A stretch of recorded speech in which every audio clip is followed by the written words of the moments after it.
ಪುರುಷೋತ್ತಮ ರಾಮನ ಮಂದಿರ ಉದ್ಘಾಟನೆಗೆ ದಿನಗಣನೆ ಆರಂಭವಾಗಿದೆ. ಈ ನಡುವೆ ಕರ್ನಾಟಕದ ಆ ಜಿಲ್ಲೆಯಲ್ಲಿ ಸೀತೆ ಲವಕುಶರ ಕುರುಹುಗಳಿದ್ದು ಆ ಗ್ರಾಮ ಸೀತೆ ಮನೆ ಎಂದೇ ಹೆಸರಾಗಿದೆ. ಅಷ್ಟಕ್ಕೂ ಆ ಗ್ರಾಮ ಎಲ್ಲಿದೆ? ಈ ಕುರಿತ ವರದಿ ಇಲ್ಲಿದೆ ನೋಡಿ.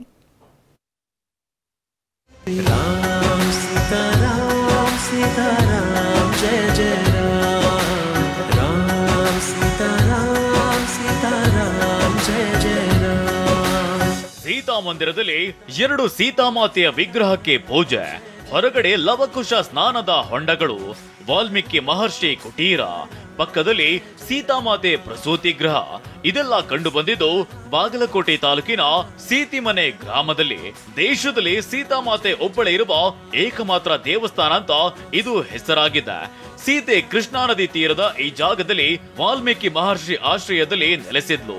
ಇದೇ ಜಾಗದಲ್ಲಿ ಲವಕುಶರಿಗೆ ಜನ್ಮ ನೀಡಿದ್ದಾಳೆ ಅಂತ ಪ್ರತೀತಿ ಇದೆ. ಸೀತಿಮನೆ ಅಂತ ಹೆಸರ ಇದು ಸೀತಾಮಾತೆ ಲವಕುಶ ಜನ್ಮ ಕೊಟ್ಟಂತ ಸ್ಥಳ. ವೀರಶೈವ ಲಿಂಗಾಯತ ಸಂಪ್ರದಾಯದ ಪ್ರಕಾರ ಇಲ್ಲಿ ಪೂಜೆ ನಡೆಯುತ್ತೆ. ಮಕ್ಕಳಾಗದವರು ಇಲ್ಲಿಗೆ ಬಂದು ತೊಟ್ಟಿಲು ಕಟ್ಟಿ ಹರಕೆ ಕಟ್ಟಿಕೊಂಡ್ರೆ ಮಕ್ಕಳ ಭಾಗ್ಯ ದೊರೆಯುತ್ತಂತೆ.